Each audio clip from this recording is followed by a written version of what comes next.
I'm Salen, and this video is about equity of access and the digital divide. So, what is the digital divide? It's a phrase that's used to explain the gap between people who can easily use and access technology and those who can't. It came into use in the 90s, largely thanks to a series of reports published by the NTIA in the US between 1995 and 2000. So the major factors in the digital divide are income and education, but other contributing factors are also relevant: race, age, ability, and location, so the divide between rural and urban populations. And originally, the digital divide was framed mainly as an issue of access to what are called ICTs, information and communication technologies, so computers, the internet, smartphones, etc. But it has evolved to encompass more complex questions, not just about who has or can access these things, but how people use and benefit from technology.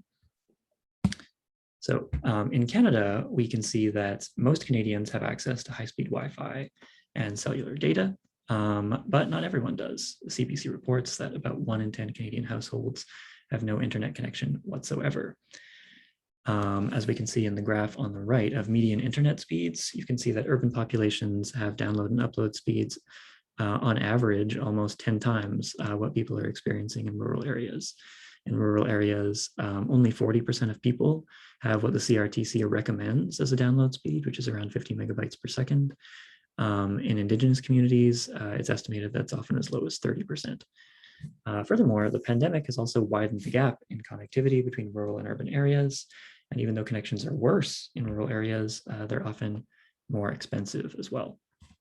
So we can also see how that works on the ground in particular communities in Canada, like in Antler River, Ontario, for example, where the internet is unreliable and expensive.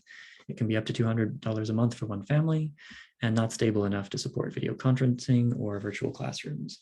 So at the Chippewa of the Thames First Nations Elementary School, where you can see a student from there at the bottom right, in-person classes were canceled during the pandemic, but they couldn't do online classrooms because of the poor connections.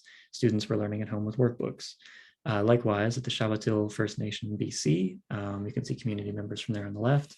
CBC reports that many community members don't have Wi-Fi, so they might come to the band office to use the network there. Alternately, they might have to take a 35-minute bus ride into a nearby town to use Wi-Fi at a coffee shop. Some other challenges. As I said, equity means more than just having access to ICTs. Even as access to the internet, computers, smartphones grows, however unevenly, gaps remain between those who have the resources and education and skills to reap the benefits of the so-called information society and those who don't. So many commentators agree that the digital divide ought to be reframed as a larger issue that includes economic conditions, telecommunications infrastructure, and information and digital literacy. In short, as Polly Cancro writes, it should be conceived of and treated as a socio-political problem rather than a technological one. Also, the digital divide implies a sort of sharp gap between haves and have-nots, but it's on the ground more complicated than that. It's better understood as a spectrum that operates on multiple scales: age, gender, location, between regions in the same country, between countries. So, what can librarians and information professionals do? On the one hand, the digital divide is a symptom of a much larger issue of inequality in society. So it's to a certain extent beyond the purview of what libraries, staff, and resources can do. Nevertheless, libraries are, quote, relied on more than any other cultural institution to overcome the digital divide, teach digital literacy, and foster digital inclusion. For many people, libraries are the only place to gain access to computers and the internet, and particularly one of the only places where you can get free services to help you navigate digital resources.